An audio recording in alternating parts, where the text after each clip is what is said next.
So you've heard about slow running. Maybe you've seen videos about MAF training or zone 2. Maybe somebody in your running group has maybe mentioned it. Maybe you've been running for a while and you're tired, burned out, not getting any faster. And someone said, hey, have you tried running slower? And now you're wondering, okay, but where do I actually begin in this adventure? Look, I've been doing this for 6 years. I've run a self-designed 50-mile ultra. I've had a 100-mile training week, or a couple of weeks.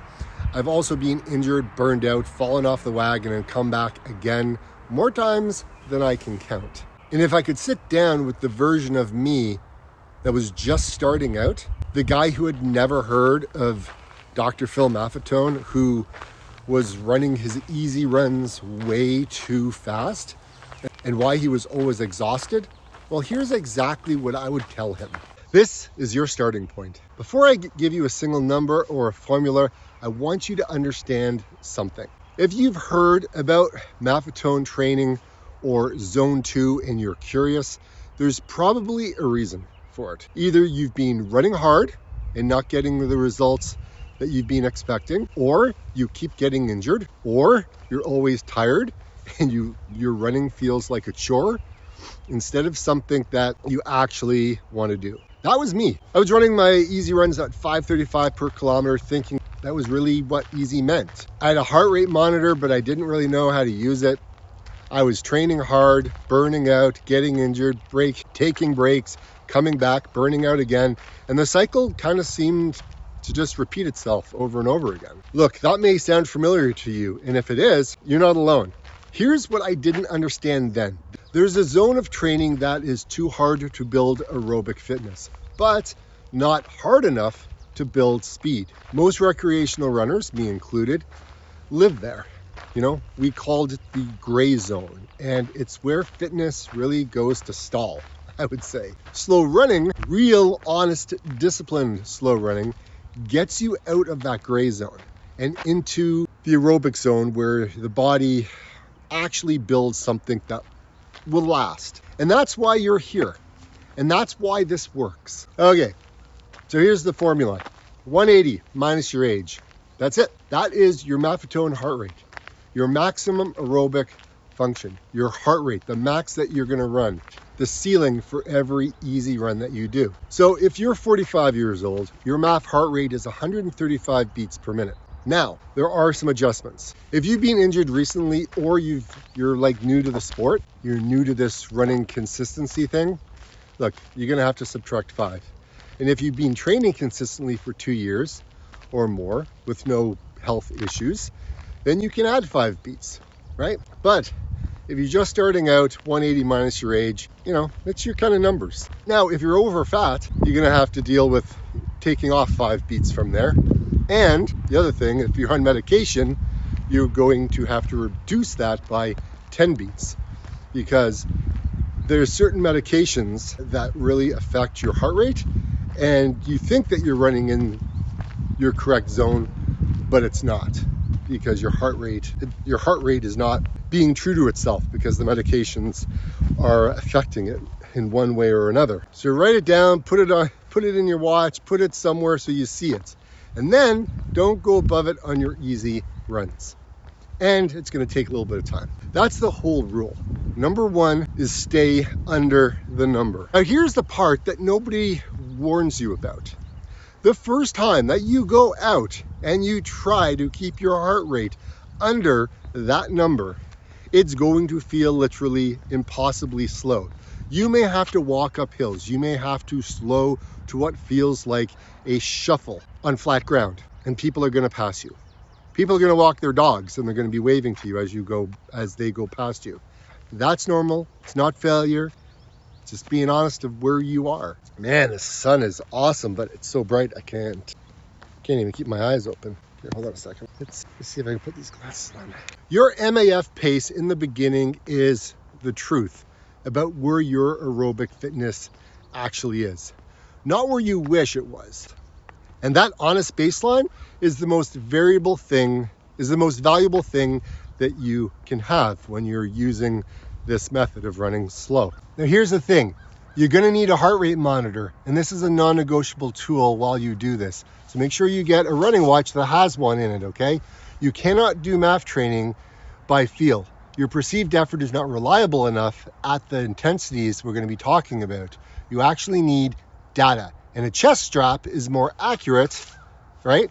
More accurate than a wrist optional based monitor. Okay, you can get the armbands, those optical ones. These ones are really good. Kuros has them, and it's specifically at lower intensities where readings can wander. Okay, I've learned this the hard way. I started with a wrist-based monitor, and the numbers were really inconsistent and enough to make the early data maybe a little bit unreliable, where things would kind of start shooting all over the place, like really high then low. A chest strap paired with a GPS watch, right, like I had mentioned, are the options, right? At every price point, you don't need to make an expensive one, right? Like the Kuros Pace is a really good one. You just need one that gives you accurate heart rate data in real time. Once you have that, or once you have that number on your wrist, you can see it in real time. The training becomes simple, not easy, but simple. Stay under the number, 180 minus your age, every easy run, every single time. Here's something I wish somebody had told me on day one. Okay, I gotta put these glasses back on. Do the MAF test every 4 weeks. Same route, same conditions, same heart rate. Now, the MAF test is really simple. Find a flat route. A track is going to be your best, most ideal location. Run a set distance. I typically use a 5 to 10 kilometers at my MAF heart rate. And now your watch is going to go ahead and record all of these on your Strava or Kuros or Garmin. You can write it down, put it in a spreadsheet, okay? And if your aerobic base is developing, and if you're being consistent and honest with your training, it will. Your pace at that same heart rate will get faster. Month by month, the numbers do come down. That progression is the whole name of the game, so to speak, right? That's how you know the training is working. When I started my MAF test, it came back at like 8:34 per kilometer. Like that was so slow. And I want you to hear that, right? Because 8:34, that's the honest truth of my aerobic fitness. It sucked. It was bad. But a year later, it was 5:34. Same heart rate, 3 minutes faster. That was pretty awesome. It was pretty epic. I was excited. But not from speed work, not from intervals, from running slow, consistently and measured honestly, right? Look, the MAF test gives you something most training plans don't. Objective proof that what you're doing is working. Even on the weeks where it feels like nothing is happening, like you feel like you're kind of maybe going backwards, it sucks, to be quite honest. But it's not based on a linear line, okay? You're gonna have these ups and downs. It's just the way it goes, right? Because sometimes maybe you wanna go run on the trail, and the trail is not flat. So your heart rate's gonna be different, your pace is gonna be different. Like this is where most people quit, quite honest, okay? Now, I wanna talk about the first 4 to 6 weeks, because this is where most people are going to give up and do give up.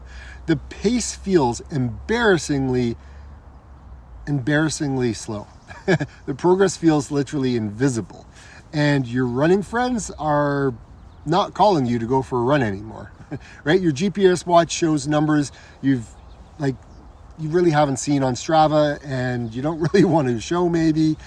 But the whole voice in your head is saying, this can't possibly be doing anything. Now, that voice is wrong, but it is loud in those early weeks. So here's what I would tell you to do. First, don't compare your MAF pace with your regular running pace. They are measured completely differently. They're different things, right? Your MAF pace is measured based on your aerobic base. Your regular pace is measuring your ability to push into discomfort, okay? Now, these are not the same thing. Number 2, trust the monthly test. Don't judge the weekly training week to week. Judge it month to month. 4 weeks is the minimum of unit of measurement for aerobic adaptation. Third, reduce the stress in your life where you can. Sleep is training, recovery is training. Stress outside of running affects your heart rate and your adaptation. Now, this surprised me. The more serious I took sleep and recovery, the more my pace improved. And fourth, be patient with yourself in a way you probably haven't been before. This is not a 6-week program. This is a different relationship with running entirely, right? Give it time that it deserves and your results will show up. It's not just running, it's life.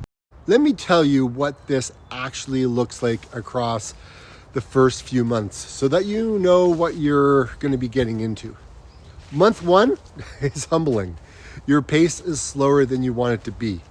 You're going to be walking sections that you're actually used to running, right?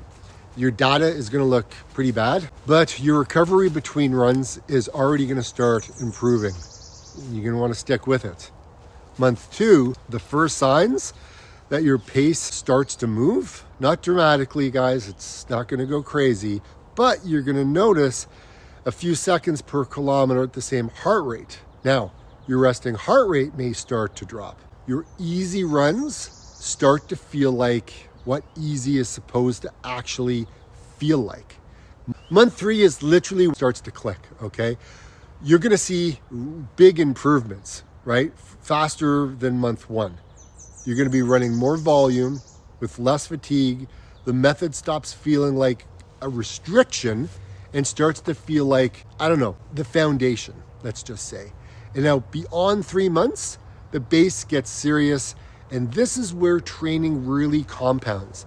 Every month of honest aerobic base building builds on the last. And this is where I really want you to pay attention, okay? I didn't see dramatic results in the first few weeks. Nobody does. But people who stick with it, past the uncomfortable beginning, discover something most runners will never, ever find. And that is a body that can go further, recover faster, and run with genuine joy instead of the dread of grinding through the fatigue. There's a time and place for that. But while you're base building, that's not the place. It's supposed to be peaceful and joyful, like right now.